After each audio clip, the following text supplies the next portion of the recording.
Бог, Ты верный Бог. Выше гор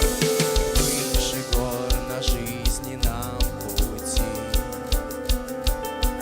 крепче и сильнее силы тьмы, постоянно и не подведет лишь Твоя любовь. Выше гор, о, выше гор на жизненном пути, крепче и сильнее силы тьмы, постоянно и не подведет лишь Твоя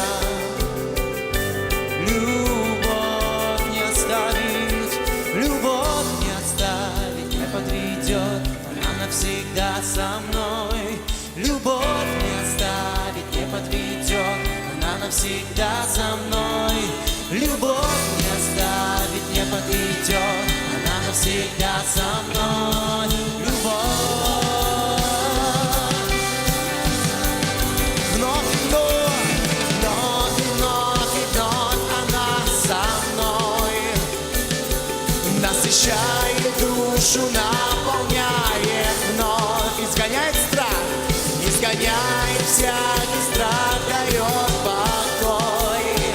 Лишь Твоя любовь, лишь Твоя любовь, лишь Твоя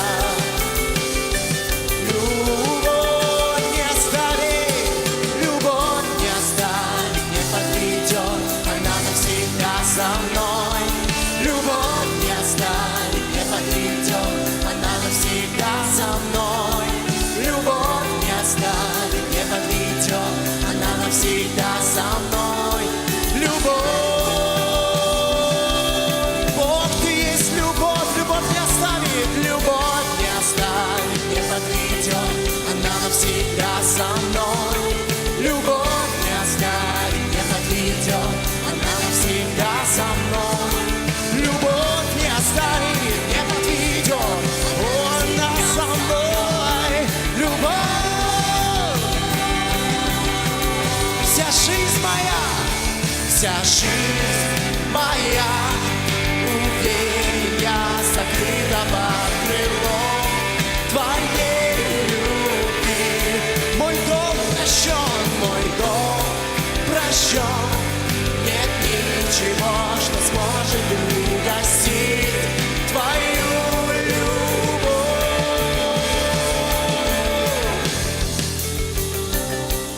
Слава Тебе, Иисус Господь! Слава Тебе, Иисус Господь!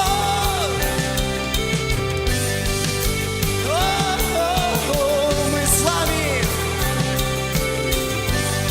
Любовь не оставит, любовь не оставит, не подведет, она навсегда со мной. Воспой любовь! Не оставит, не подведет, она навсегда со мной. Провозгласи Христа, любовь не оставит, не подведет, она навсегда со мной. Твоя любовь, любовь не оставит, любовь не оставит, не подведет, она навсегда со мной. Любовь не оставит, не подведет, она навсегда со мной. Не оставит, любовь не оставит, она навсегда со мной. Любовь, вся жизнь моя, вся жизнь моя, уверен я, сокрыта под крылом Твоей любви. Мой дом прощен, нет ничего, что сможет угасить Твою любовь. Вся жизнь моя, вся жизнь моя, уверен я, сокрыта под крылом Твоей любви.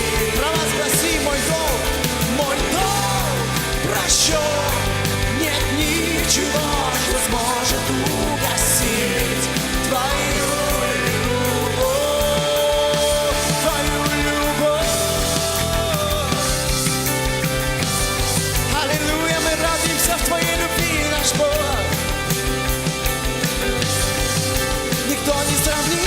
с тобой.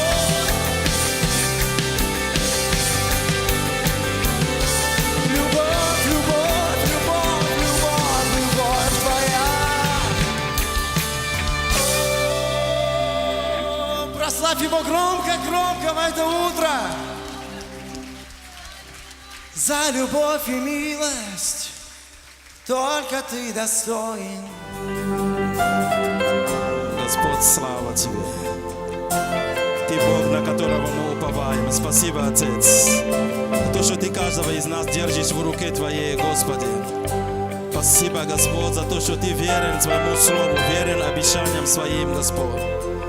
Благодарим Тебя, Господь, за то, что Ты бодрствуешь над Словом Твоим, чтобы оно, Господь, исполнилось. Благослови наши сердца, Господь. Оживи Слово Твое, Господи.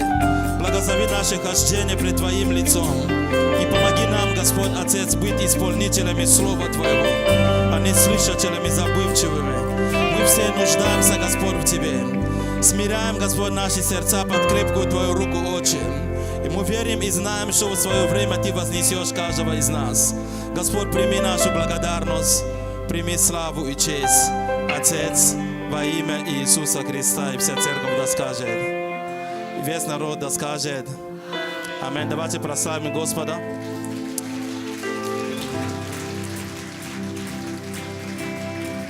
И мы выразим также наше спасибо, нашу благодарность группе прославления служителям. Пусть Бог благословит. Спасибо. Мы можем присесть. Сегодня нам будет служить профессор Джейк МакНейл.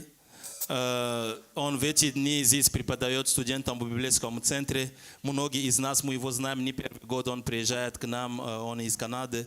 Он будет делиться словом с нами сегодня. Остальное он сам скажет. Please, sir, пожалуйста. Поприветствуем.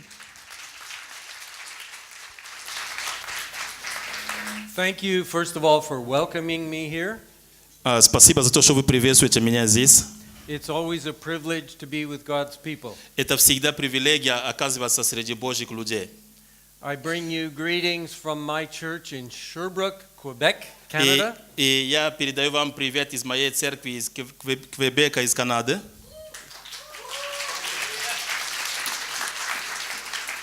It's a church with about as many people as you have. Примерно столько же людей в церкви у нас, как у вас здесь. And very similar, we have older people, younger people, many children. И все очень похоже. У нас есть молодые люди, есть люди постарше, есть много детей. And we're also rebuilding an old building, so we understand you in that way. И мы также восстанавливаем старое здание, поэтому я как-то более понимаю вас. So greetings. Так что приветствую вас.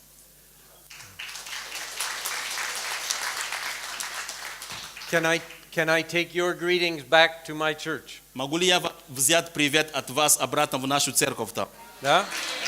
Спасибо. Спасибо. Now I'm going to talk to you about something that I will be talking to the students about next week. И я поделюсь с вами некоторыми мыслями, о чем я на следующей неделе буду говорить со студентами. So students, listen carefully. Пожалуйста, студенты, слушайте внимательно. Because I will expect you to remember this. И я ожидаю, что вы запомните то, о чем я буду говорить. So we can talk about it. Чтобы мы могли потом рассуждать на занятиях также.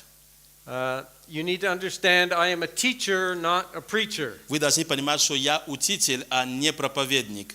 Now, I'm not ashamed, I'm not apologizing for being a teacher. То есть я не извиняюсь за то, что я учитель. I'm called by God to be a teacher, and I'm very happy to be a teacher. Я призван Богом быть учителем, и я рад этому. But if you're expecting a preacher, you need to adjust your buttons a little bit so you can listen to a teacher. Если вы ожидали проповедника, вам немного нужно как-то что-то поправить, чтобы вы были готовы слушать учителя. Can you do that? Можете ли это сделать? Good. Хорошо. The teaching I'm going to give you came about because I had a crisis some years ago. И то учение, которое я поделюсь с вами, вышло из того кризиса, через что мне пришлось пройти много лет назад. I had been a Christian already for many years. И я был христианином тогда уже много лет. Now Simon told me I forgot to tell you. I've been a Christian for 50 years, 51 years. Сейчас я уже христианин 51 год, как я христианин. No, you should applaud God for that. That's a miracle. Это чудо, это слава Богу за это. I've also, in July this year, my wife and I will be married 50 years. И в июле в этом году исполнится 50 лет, как я и моя жена, мы семейная пара. Now that's even a bigger miracle. 50 лет в браке, это самое еще больше чудо. We have 4 daughters У нас 4 дочерей and 1 adopted daughter, и одна приемная дочь, да? and those daughters have given us 13 grandchildren. И от них мы имеем 13 внуков. So there's a big tribe behind me. То есть и как будто большая цепочка за мной идет. But I realized some years ago I was expected to be a man and a model to people, and I needed models myself. Again, please. People expected me, people in the church, in my family, expected me to be a model father. Okay. Люди в церкви, люди в семье ожидали, чтобы я был образцом как отец, образец как отец. But I needed models myself. А я сам-то нуждался также в образце. I came from a broken family. И я выходил из вообще разбитой семьи. My father and I had a very bad relationship. И у меня были очень плохие взаимоотношения с отцом. So I had no model myself. У меня не было образца просто у самого меня. So I prayed and said, Lord, give me some models, И please. я молился Богу, Господи, дай мне какого-то хорошего примера, такого образец хороший. And he did. И он это сделал. He brought some mature men into my life И он привнес некоторых зрелых людей, мужчин в мою жизнь, who could be a model for me. которые могли служить как пример для меня. But the Lord also surprised me with a model from the Bible. И Господь также удивил меня неким таким образцом или примером из Библии. Now, who do you think is the most important person in the Bible? Как вы думаете, кто In the New Testament. есть самая важная личность в Новом Завете из людей? Кто? Some of you would say Jesus, of course. Кто-то скажет Иисус, конечно же. That, right? And some of the rest of you might say Jesus and Paul. Кто-то скажет Иисус, ну потом Павел, And then Peter. потом And Петр, John. Иоанн. I'm going to show you someone you never thought of who I think is very, very important И я in the New Testament. обращу ваше внимание на одного человека, как я верю, который очень важен вообще в Новом Завете. And we find that person first mentioned in Acts chapter 4, verses 36 and 37. И впервые мы находим упоминание об этом человеке в Деяниях апостолов в 4 главе с 36 стиха, 36 и 37. Go ahead. I'll interrupt you when you read. Написано следующее. Так Иосия, прозванный от His name was Joseph, его имя, его звали Иосия. but we never hear that name again Но потом мы это имя не будем встречать потом позже. because he was given a name that spoke about his gifting and his calling. Потом, потому что ему дали другое имя, как прозвище, которое говорило о его даре и о его призвании. Go ahead. Так Иосия, прозванный от апостолов Варнавой, что значит сын утешения, левит родом киприанин, у которого была своя земля, продав ее, принес деньги и положил к ногам апостолов. So this man Joseph Этот человек Иосия, was known as an encourager. и он был известен как воодушевитель. Now I think encouragement is a gift. Я думаю, что воодушевление, ободрение – это вообще дар. Now maybe you disagree with me, Может быть, вы не согласны со мною, but you all would agree with me that encouragement is important, right? но вы все будете согласны со мной, что ободрение и воодушевление – это нечто очень важное, да? Right? Amen. Encouragement is something important, and here is a person И who was воодушевление – это что-то очень важное. И здесь вот человек, such an encourager that they changed his name to Son of Encouragement. который настолько вдохновлял других людей, что изменили его имя, начали его называть сын утешения или сын вдохновления. Now I want us to learn more about him, И я хотел, чтобы мы могли много чему научиться от него, but there's not very much in the New Testament. но не так много информации в Новом Завете. We're going to look at all of it. Мы посмотрим все эти места Писания, So make yourself comfortable. поэтому чувствуйте себя удобно, хорошо. And get ready to see everything the New Testament says about this man. Будьте готовы увидеть все то, что Новый Завет говорит об этом человеке. But right here we find something important. Прямо здесь мы находим нечто очень важное. He sold a field. Он Gave the money to the church. Он продал свою землю и принес деньги, отдал церкви. Now what do we know comes in the very next chapter? Что мы знаем произойдет в следующей главу Деяния, потом в 5 главу? Ananias and Sapphira. История об Анане и Сапфире. Two people who also sold some property. Два человека, которые также продали свое имущество, But they lied about it to the church. но они обманули по поводу этого церкви. Barnabas is here as a contrast И to Ananias and Sapphira. пример Варнава здесь как контраст тому, что сделали Анания и Сапфир.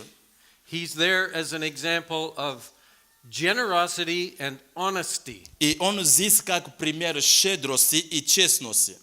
So we know that Barnabas was an encourager and that he was generous and that he was honest. И мы знаем, что Варнава, он воодушевлял людей, он был честен и он был щедр. That's already a lot to know about a person. И это уже много означает, если мы знаем этого человека. The next thing that's important is Acts 9, 26 and 27. Следующий отрывок Деяния апостолов, 9 глава, 26 стих и 27. Библия говорит следующее. Okay, just read the first few words. Окей. Савл прибыл в Иерусалим и старался пристать к ученикам, но все боялись его, не веря, что он ученик. 27 стих. Варнава же, взяв его, Okay, that's already enough. Paul came to Jerusalem. Павел или Савл пришел в Иерусалим. The story behind this is that Paul had organized the persecution in Jerusalem. История за этим, что Павел был тем человеком, который организовывал именно гонение вообще в Иерусалим. And one of the last times these believers saw Paul, he was still called Saul, he ruled over the murder of Stephen. И последний раз, когда эти верующие в Иерусалиме видели Савла, это когда он был вместе с теми людьми, которые убили Стефана. He didn't throw the stones, but he was there giving permission to the crowd to stone Stephen. Он сам непосредственно не бросал камни, но он одобрял это его убиение, он находился там. Now, Saul was such a good persecutor. То есть Савл был настолько таким хорошим гонителем, that the leaders in Jerusalem said, okay, the persecution here is working well, we'll send you to Antioch. И так что to Damascus. Люди, которые были его руководителями в Иерусалиме, сказали, что тут настолько хорошо ты устроили эти гонения, мы хотим тебя послать дальше, в Дамаск тебя отправим. That's like, you know, these restaurants that begin and there's one here and then all of a sudden there's another one there. И знаете, как просто, например, если тут какой-то ресторан начинается, здесь дела идут хорошо, они хотят в другом месте открыть новые. So they're sending Saul to Damascus to open a new persecution incorporated. И они решили отправить Савла в Дамаск для того, чтобы там начать новую фирму по преследованию, по гонениям. That's the last time they saw him. Это последний раз, когда они его увидели, иерусалимские верующие. And Saul goes to Damascus. И Савл отправляется в Дамаск. The Holy Spirit ambushes him on the road. И Дух Святой касается его на пути. And he's converted. И он обращен. Now, the people in Jerusalem probably heard about this. Вероятно, люди в Иерусалиме слышали об этом. But did they believe it? Но они поверили ли этому? If I told you Donald Trump became a Christian last night, would you believe me? Если я вам скажу, что Дональд Трамп стал христианином вчера вечером, вы поверите? No. And I wouldn't either. I wouldn't believe it. А я не поверю. Saul was like that. He was a person who was hated and feared in То Jerusalem. есть Савл был подобным человеком, то есть его ненавидели, его боялись. So he's gone to Damascus. И он отправился в Дамаск. Now here you are, the church meeting in Jerusalem. И вот вы здесь тут церковное собрание в Иерусалиме. But you wouldn't have a loud worship band because you have to be quiet so no one И вы knows about the не meeting. будете прославлять, скажем так, что так громко, потому что будете это делать тихо. Не хотите, чтобы узнали, что тут верующие собраны. So you're having a quiet meeting. И у вас такое тихое собрание здесь. And someone knocks at the door. И кто-то стучит в дверь. And you think, maybe that's the persecutors. И вы думаете, может быть, эти гонители пришли? Who is it? Кто это? So they open the door. Открывают дверь. And Paul comes in. Hallelujah! И I'm one of заходит you. Савл и говорит: «Аллилуйя, я люблю вас. And I am one of you now. Я один из вас теперь». Are you going to believe him? Вы поверите этому? No. Нет. Most people thought this is another one of Paul's tricks. И большинство из людей подумали бы, это он опять что-то придумал. Who was the only person in Jerusalem who believed Saul? Кто был этим единственным человеком в Иерусалиме, который поверил Савлу? Barnabas. Варнава. Now this tells us something about Barnabas. Это говорит нам нечто о Варнаве. And it tells us something about encouragement. Это говорит нам нечто об ободрении или о воодушевлении. Now we all know people who always see the bad things in life, right? Мы все с вами знаем хоть кого-то, какие-то людей, которые всегда видят нечто плохое, негативное в жизни. Right? Complaining. Постоянно жалующиеся. An encourager sees the good things. Но тот человек, который ободряет, который воодушевляет, он видит хорошие вещи, он видит положительные вещи. And Barnabas looks at Saul and he sees the grace of God at work. И Варнава посмотрел на Савла, он увидел, как что Божья благодать на нем. Now, let's just think for a minute. Давайте представим себе на минутку, What would have happened to the church if Barnabas wasn't there? что бы произошло в церкви или с церковью, если там не оказался Варнава. The church probably would have rejected Saul. Церковь, вероятно, отвергла бы Савла. And what would have happened to Saul? Что бы произошло с Савлом? Well, we don't know for sure. Конечно, точно это мы не знаем. But he could have become a very destructive person in the church. И он мог бы быть очень такой деструктивной личностью вообще внутри церкви. He could have become bitter because he was rejected. Он мог бы быть огорченным из-за того, что его отвергли. And he could have become a very dangerous person in the church. Он мог бы стать очень опасным человеком в церкви. Even though he was a believer. Если, несмотря на то, что он стал верующим, We could imagine him saying, "Oh, those people in Jerusalem teach this, but listen to me. I мы teach можем something представить different." себе, тогда Савл говорил бы: но те люди в Иерусалиме, они вот так говорят, этому учат, теперь послушайте, что я вам скажу. Listen to me, don't listen to them. Послушайте меня, не надо их слушать. We've all, if we have any experience in ministry, we have seen people like that. И если мы имеем какой-то опыт в служении, мы, вероятно, с вами встречали подобных людей, Who, out of bitterness, become a destructive influence in the church. которые из-за состояния горечи начинают отрицательное влияние оказывать внутри церкви. But Barnabas was there. Но Варнава был там. Saul was encouraged. Савл был ободрен, He was received into the church. и в результате он был принят в церковь, And he became the most important apostle in the church. и он стал впоследствии самым важным апостолом в церкви. And I think we partly have to thank Barnabas for that. И я думаю, что нам нужно поблагодарить Варнаву за это. Now, sometimes we think of encouragement, oh, it's such a hidden gift. I get no honor for it. И мы иногда думаем, что ободрять людей, воодушевлять людей, это такой, как будто такой не очень важный дар. Меня как бы никакие почести за это вообще никто не дает. Maybe encouragement is your gift. Если твой дар, это воодушевлять людей. Maybe if encouragement is your gift, you're always giving out encouragement and you feel like you get nothing back. И если это твое призвание, ты воодушевляешь людей, ты ободряешь людей, и ты можешь чувствовать, что ты обратно ты ничего не получаешь. For the most important gifts, the rewards will come when we meet Jesus. И знаете, для самых важных даров, и в том числе и этот дар, награда придет, когда мы встретимся с Иисусом. And if you are not getting your reward now, don't worry. It Если will come. вы не получаете награду сейчас, не переживайте, она придет все равно. Some people on the last day will think, oh, I'm going to get a great reward.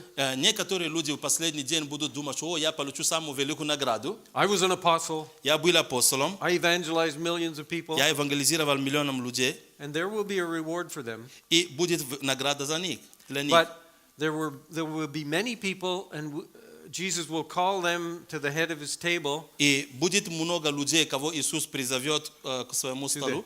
To the head of the table on the wedding supper of the Lamb. Который он призовет на брачный пир.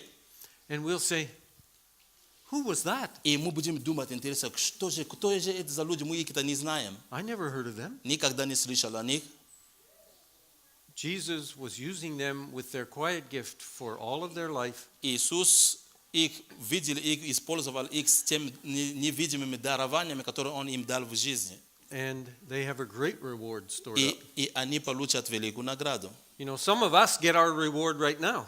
Некоторые из нас мы получаем награду прямо сейчас. People tell me, "Oh, thank you for teaching." Люди говорят: "О, спасибо за учение." That's a reward. Это тоже, это своего рода награда. But I hope Но я надеюсь, that there'll be some reward left when I meet Jesus. что когда я встречусь с Иисусом, там будет для меня какая-то награда еще. Because I don't want to get all my reward now. Потому что я не хочу получить все награды здесь на земле. Thank you for thanking me. Спасибо, что вы меня благодарите. But please don't overdo it because I want some reward saved up Но for me. не надо переборщить с этим. Я хочу, чтобы у меня награда была перед Господом. But there are many people who get no reward in this life. И есть многие люди, которые на земле не получают награды. And believe me, there will be a big surprise for Но them. поверьте, это будет большой сюрприз потом перед Господом. For them and for us. Для них и для нас. So we should not despise small gifts. И мы не должны пренебрегать маленькими дарованиями. The next section we want to look at is Acts 11. Следующий отрывок Деяния апостолов, 11 глава. From 22 to 30. И с 22 стиха по 30. 22 to 30. Oh, just a second. Acts 11. 22 to 30. Yeah, I'm good now. Go ahead, yeah. Just a second. Написано следующее, 22 стиха. «Дошел слух о сем до церкви Иерусалимской, и поручили...» Okay, already. The church in Jerusalem heard the news of this. И дошел слух об этом до церкви Иерусалимской. News of what? Новость, что за новость до них? Какой слух дошел до них? There had been a persecution in Jerusalem, Были гонения в Иерусалиме, and it was going on. и они Continuing. больше и больше там продолжались эти гонения. As a result of that, many believers fled Jerusalem to go to other places. И в результате многие верующие покинули Иерусалим и ушли в другие места. And some of them ended up in Antioch И некоторые из них, они оказались в Антиохии. and started to evangelize. Или начали проповедовать Евангелие. And many non-Jews heard and believed. И многие елены язычники, то есть не евреи, услышали и уверовали. Now, you need to understand, the church in Jerusalem was Jewish. И вы должны понимать, что церковь в Иерусалиме, по сути, это была, это иудейская община была. Their music would have had a Jewish flavor to it. И их музыка, скорее всего, это были как бы именно еврейские песни. Their church culture was Jewish. И церковная культура, она была иудейская. Their festivals were Jewish. То есть их праздники были иудейские. It was a Jewish church. Это была иудейская община, иудейская церковь. The church in Jerusalem was the center of the church for the first few decades. То есть это было вообще центром вообще всей церкви на первые десятилетия христианства. So we need to imagine this was Jewish. Представьте себе, что это были иудеи. It wasn't Russian, it wasn't То Canadian, есть it was там не было Jewish. канадцев, канадцев не было русских, там это были иудеи там. But in Antioch, for the first time, many Greeks believed. А в Антиохии впервые много еленов уверовал. Now there were a few Greek believers in Jerusalem, sure, Конечно же, в Иерусалиме были несколько еленов уверовавших, but they adjusted their culture to the Jews. но они как будто ассимилировались в своей культуре с еврейской культурой. But in Antioch, all of a sudden, for the first time, there is a majority Greek church. Но вдруг в Антиохии появляется община, которая по большинству своей состоящая из язычников. And this is what they heard about И in вот Jerusalem. что они услышали в Иерусалиме. So what are they going to think? Что они делают, что они думают? Greek church? That's Греческая strange. церковь из язычников, That's strange. это странно. What would that look like? А на что же интересно это похоже? We better go up to Antioch and make sure that they look like us. Нам нужно как-то поехать туда в Антиохию и посмотреть, быть уверен, что они выглядят как мы, все делают как мы. Okay, so go ahead and read on. И дошел слух о сем до церкви Иерусалимской, и поручили Варнаве идти в Антиохию. So, the church in Jerusalem has this critical question. И у церкви в Иерусалиме были, но перед ними стояли эти критические вопросы. Something new has started in Antioch. Нечто новое началось в Антиохии. We better find out. Нам нужно увидеть. We better send someone to Antioch that we can trust. Нам нужно отправить кого-то в Антиохию, того человека, кого мы можем довериться. So that if there's any mistakes there, they can correct them. И так, чтобы если там будут какие-то неправильные вещи, какие-то ошибки, они смогут это исправить.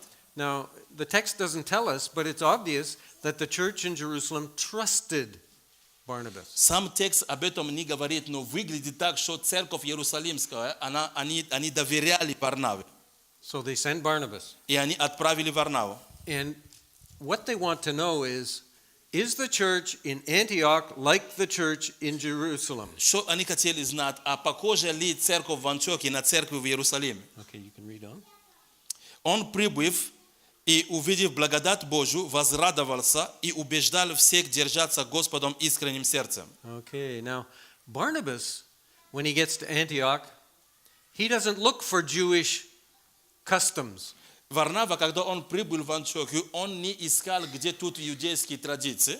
He doesn't look to see if the preacher in Antioch sounds like the preacher in И Jerusalem. он не обращал внимания, что выглядит ли проповедник в Антиохии, как в Иерусалиме. He doesn't care if they're celebrating Jewish festivals or not. И его внимание было не сосредоточено на то, чтобы они празднуют ли они иудейские праздники или нет. What does he look for? А на что он смотрел, на что он искал, что хотел увидеть. The evidence of the grace of God. Он хотел увидеть, насколько, что есть ли тут благодать Божья. Действует ли благодать Божья здесь. And he saw evidence of the grace of God. И он увидел очевидность действия Божьей благодати. And he encouraged them. И он возрадовался и убеждал людей держаться Господа. Surprise! Barnabas encouraged them. И Варнава, и он начал этих людей убеждать. That isn't a surprise. That's what Barnabas does. То есть, это не сюрприз, но это то, что Варнава делает. Can you read verse 24? 23 and 20. 23-24. Он, прибыв и увидит благодать Божию, возрадовался и убеждал всех держаться Господа искренним сердцем, ибо он был муж добрый и исполненный Духа Святого и веры, и приложилось довольно народа к Господу. Now, obviously, Barnabas was an encourager. He was a good man. He was a man of faith. Очевидно, Варнава был хорошим человеком, воодушевителем, он был человеком веры. And the result of his encouragement was, we read about it in the end of verse 24. И результат его воодушевления, как бы его служения, мы видим в конце 24 стиха. Go ahead. Написано: «И приложилось довольно народа к Господу». So maybe Barnabas was also an evangelist. Но, может быть, Варнава был также евангелистом. Maybe he wasn't. We don't know. Может быть, и нет, но мы не знаем. But the result of his encouragement was very fruitful evangelism. Но результат его воодушевления стал очень таким плодоносным евангелизмом. То есть было много плода через это. Okay. Verse 25. 25 стих. «Потом Варнава пошел в Тарс искать Савла, и, найдя его, привел в Антиохию». Дальше. Целый год собирались они в церкви и учили немалое число людей. И ученики в Антиохии в первый раз стали называться христианами. Now, Barnabas was sent to Antioch on a fact-finding mission to find out some facts. Okay. Варнаву отправили в Антиохию для того, чтобы обнаружить какие-то факты. But when he got there, Когда он оказался там, and his encouragement produced evangelism and growth in the church, через свой дар воодушевления, там много людей приложилось к церкви. he said, I better stay and help. И он сказал себе: лучше мне остаться тут и помогать им. And he said, man, there's so many people, I'm not enough. И он говорит: так много народу, но меня просто вообще недостаточно одного. Who else could help? Кто еще вообще может помочь? Who does he think of? О ком он подумал? Saul. О Савле. He's the only one who believed in Saul at the beginning. Он единственный, который поверил в Савла с самого начала. And he still believes in Saul. И он продолжает верить в него. He says, I know he could help me. Я знаю, говорит, что он может помочь мне. Now, after Saul's conversion and his short visit to Jerusalem, he disappears for some years. После того, как Савл обратился к Господу, и его потом посещение Иерусалима, потом он исчезает на несколько лет. We don't know what he did. Мы не знаем точно, что он делал. We have no idea. То есть мы представления не имеем. But now Barnabas thinks, he would be a great help here. Но теперь Варнава думает, что Савл будет хорошим помощником тут. So he goes and finds him И он идет и находит его, and brings him to Antioch. и приводит его в Антиохию. And Saul becomes part of Barnabas's team. И Савл стал членом или частью команды Варнавы. And from now until chapter 13 of the book of Acts, И с этого момента до 13 главы Деяний апостолов Barnabas is Saul's leader. Варнава как лидер для Савла. We next find him in Acts 13, chapter 1 to Acts 14. Дальше мы читаем из 13 главы Деяний апостолов с 1 стиха. Yeah, till chapter 14, but we'll only look at part of it. Окей, еще в 14 главе речь о них идет, но мы некоторые стихи выборочно посмотрим. But you can look at the whole story when you go home. I hope this story will interest you. Когда пойдете домой, можете прочитать всю историю. Chapter 13, verse 1. 13 глава, стих 1. В Антиохии, в тамошней церкви были некоторые пророки и учители.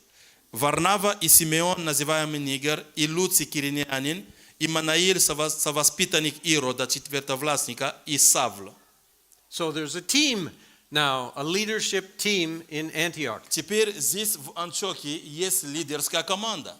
And it seems like one of the members of the team was a brother from Africa. И выглядит так, что один из членов этой команды был брат из Африки. So you're on a good path. То есть вы все правильно у вас. The last person mentioned Последний человек, кого упоминают здесь, is traditionally in the Greek language the least important one. то есть как будто когда на греческом пишут, когда люди перечисляются, то есть это менее важный человек, то есть как бы порядок имеет значение. То есть по значимости, то есть тот, кто перечисляет самый последний, это Савл здесь. Now we're used to thinking of Saul as the great apostle Paul. Мы всегда думаем о Савле как или Павле как о великом апостоле Павле. But he is not Paul yet, he's still Saul. Но он все еще не Павел, он все еще Савел здесь. And he's the last one on the list. И он последний в списке здесь. And they are worshiping and praying, and then we read read 2 and 3.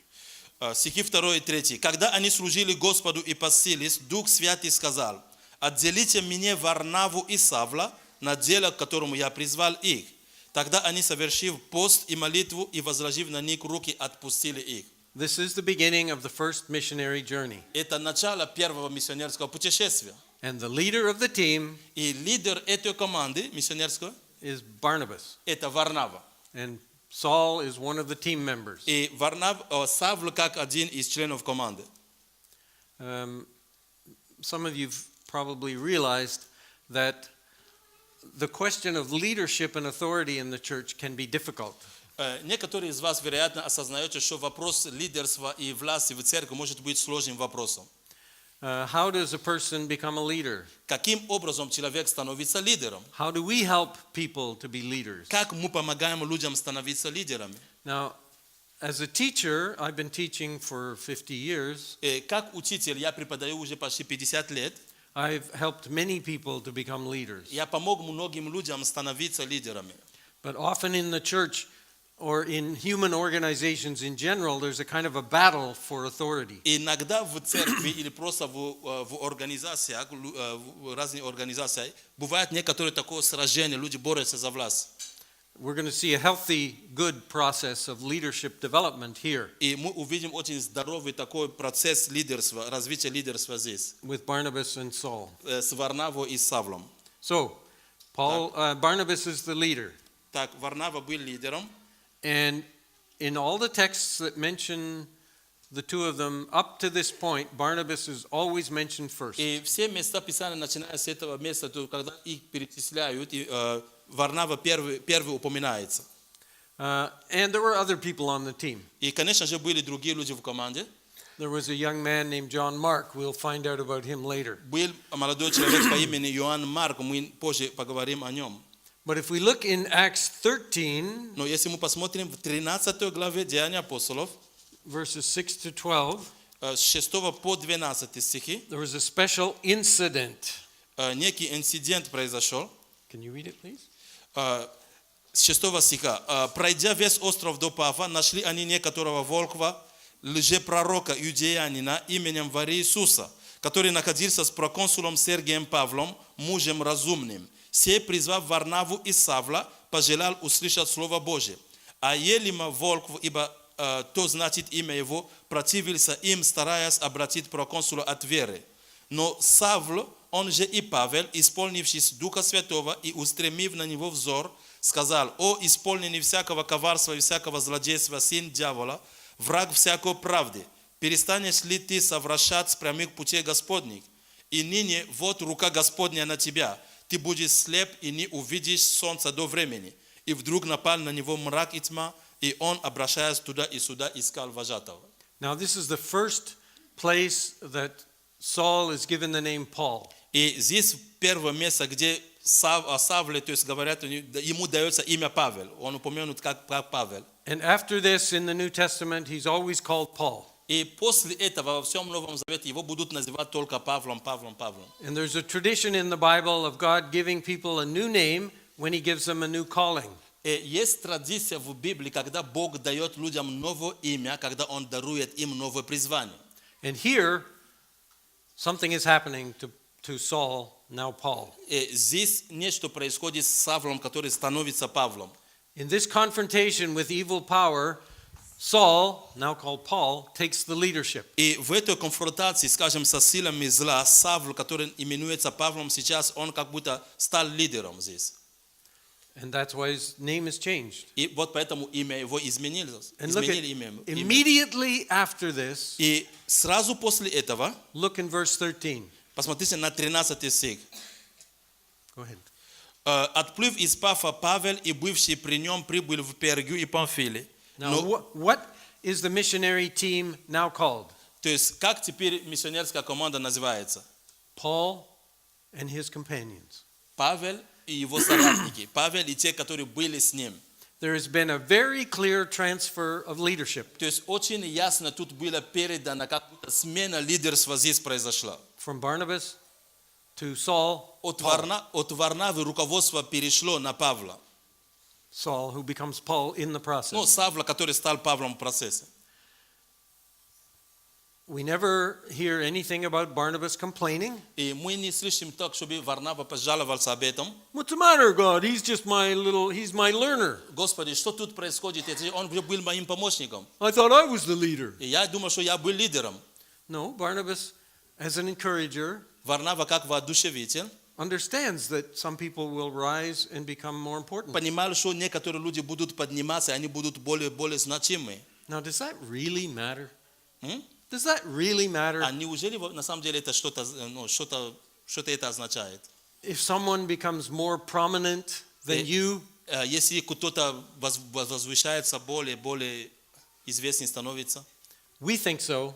мы думаем, что это важно, но In our ambition and our pride, в наших амбициях, в нашей гордости, but in God's eyes, но в Божьих глазах no. это не представляет значения. Jesus, as an example of leadership, gave up authority rather than trying to gather it for himself. Иисус, как пример лидерства, Он отдал свою власть и для того, чтобы служить. Instead of trying to gather more power and И more вместо influence. того, чтобы аккумулировать больше власти на себя. Barnabas, as an encourager, understood this. Варнава, как воодушевитель, он понимал это. Now, as Barnabas helped Saul to become a leader, То есть, по мере того, как Варнава помогал Павлу становиться лидером, it was what we would call on-the-job training. и In the midst of practical work, he trained him. То есть, он как будто тренировал его посреди поля. самом процессе. Barnabas brought Saul to Antioch, and they worked together for some years. Варнава привел Савла в Антиохию, и они несколько лет работали вместе. And during that time, Paul's character, of course, changed. И в течение этого времени, конечно же, характер Павла менялся. Now, it didn't completely change right away.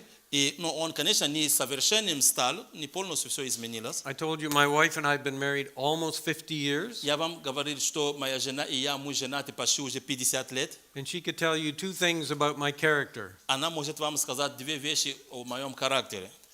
I have changed a lot in 50 years. За 50 лет много изменился.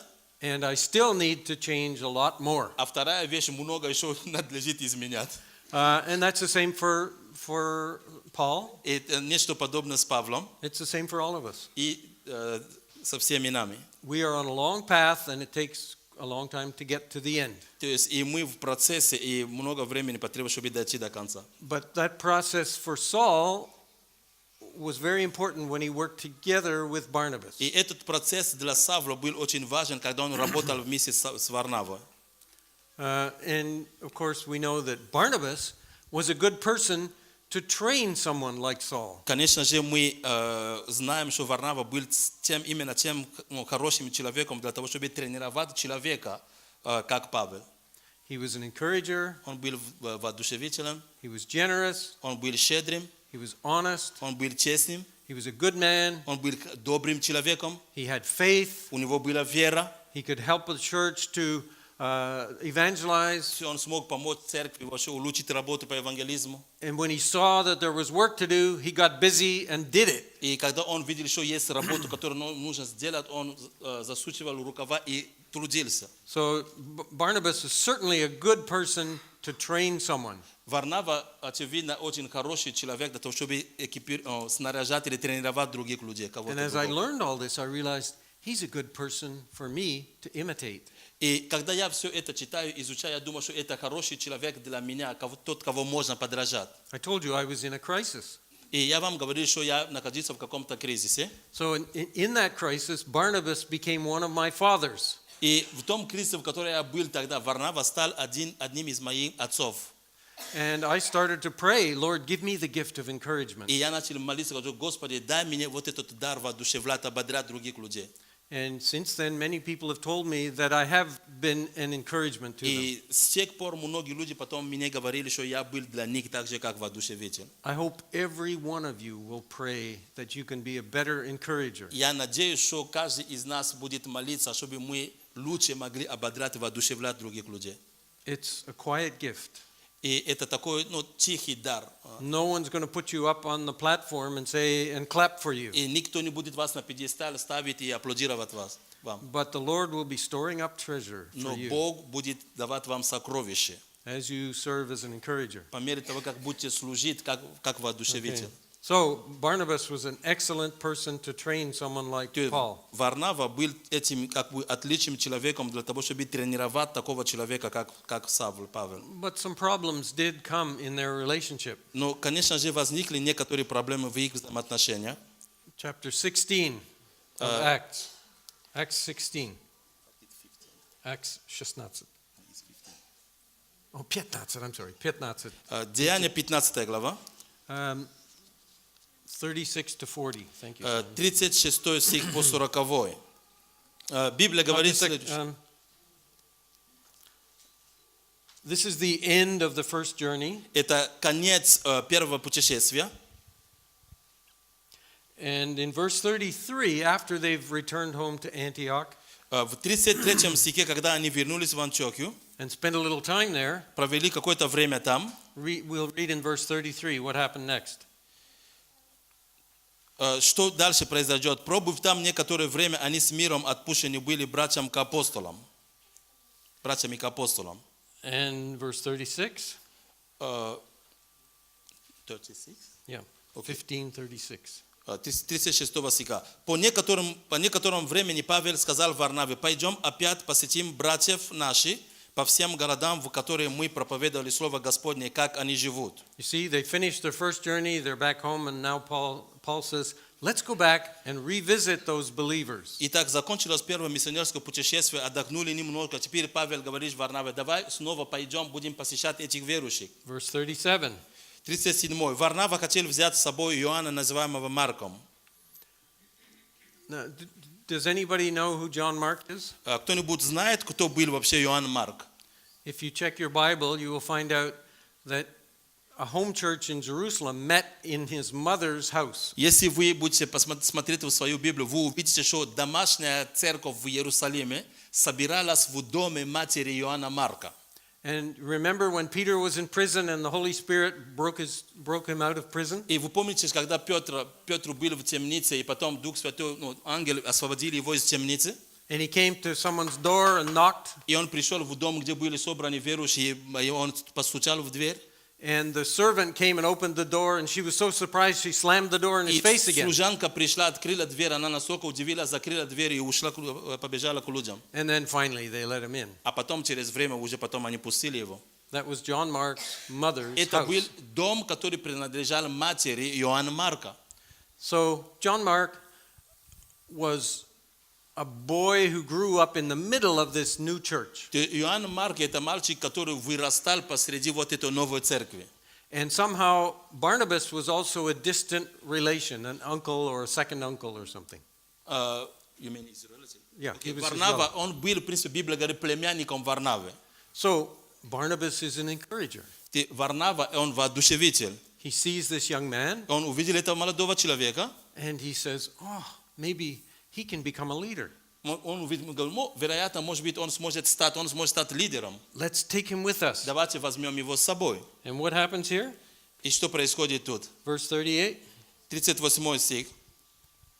Но Павел полагал не брат оставшего от них в Памфилии и не шедшего с ними на дело, на которое они были посланы. You see, if you read Acts 13 again, you'll see that John Mark was with them on the first journey. Если вы прочитаете еще раз 13 главу Деяния, вы увидите, что Иоанн Марк был вместе с ним в первом путешествии.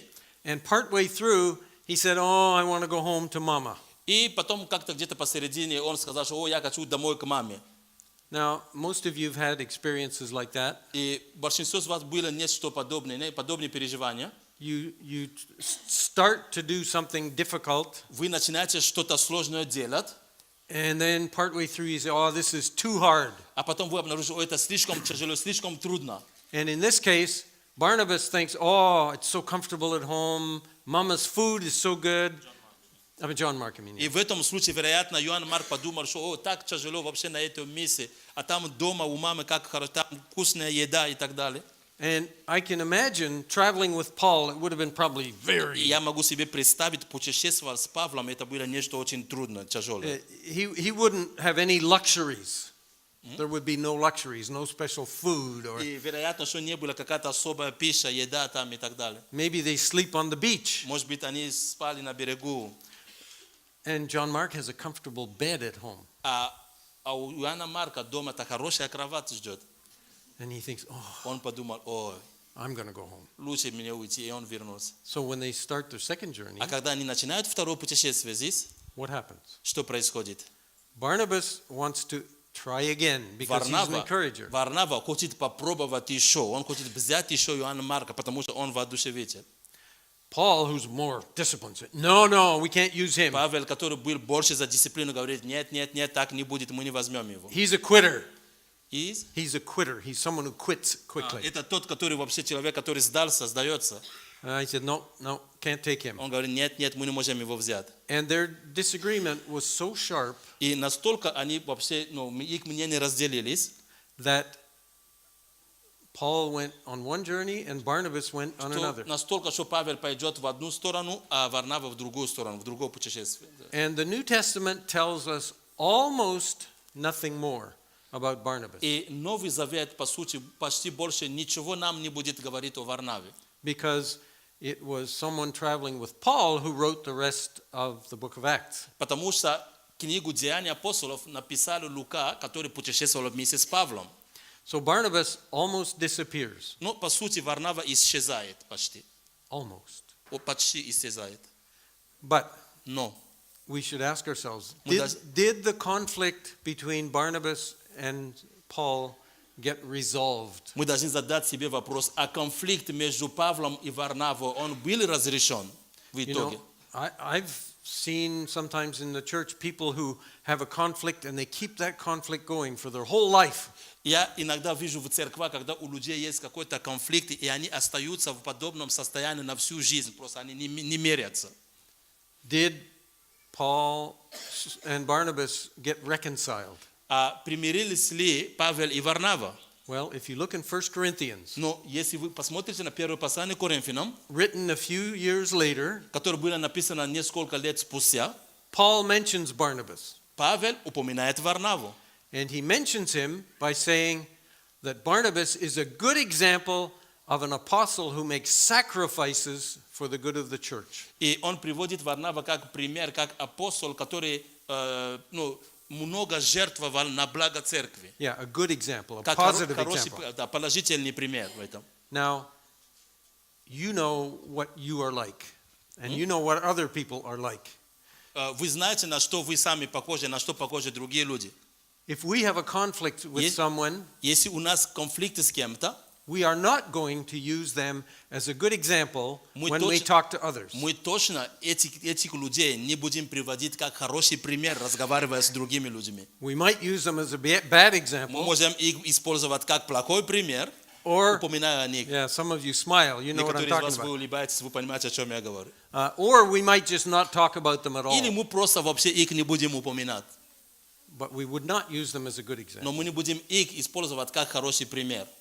So I can say with certainty that Paul and Barnabas were reconciled. И я могу предполагать, что Павел и Варнава, они примирились в итоге. Now, what else do we know about Barnabas? Что еще мы знаем о Варнаве? Well, he took John Mark on this second journey. Он взял с собой Иоанна Марк в свое второе путешествие. And if we don't pay attention, we might think, oh, there's nothing else. И если мы не обращаем внимания, мы можем подумать, что больше нету ничего о них. But the name John Mark should ring a bell for you. Но имя Иоанн Марк, это должен как будто прозвучать как колокольчик для вас. Doesn't your New Testament have a book called Mark? Есть ли в Новом Завете, в вашем Новом Завете книга, которая называется «От Марка»? That's John Mark. Эту книгу написал Иоанн Марк. Now, he became a gospel writer И он стал одним из авторов Евангелия. thanks to Barnabas's encouragement. И это можем видеть как результат служения или работы воодушевления Варнавы. Now, something else that we know is if you look carefully at Matthew and Luke, Что еще что нам известно, если вы внимательно смотрите на Евангелие от Матфея и от Луки, you can tell, if you look at them carefully, если вы посмотрите на них внимательно, вы можете сказать, that both of those gospels used Mark as their starting point. то есть, что они оба, и Матфей, и Лука, когда они писали свое Евангелие, они ссылались, они исходили из Евангелия от Марка, они использовали как источник Евангелия от Марка. And then they added extra things that they found И out. они дополнили другую информацию, которую они нашли. So, Так, the encouragement of Barnabas produced Mark воодушевление Варнава как будто воспроизвело Марка, and greatly influenced Matthew and Luke. и также сильное влияние на Матфея и на Луку. Now, Теперь look at your New Testament. посмотрите на свой Новый Завет. If you take all the letters of Paul Если вы уберете все послания Павла, and Matthew and Mark and Luke, уберете и Матфея, и Марка, и Луки, what's left? что остается? Not very much. Не так много остается. But all of that part, Matthew, Mark, Luke, and the letters of Матфей, Paul, Марк, Лука, послание Павла, are all partially a result of the encouragement в of какой-то Barnabas. мере все эти труды – это результат служения воодушевления Варнавы.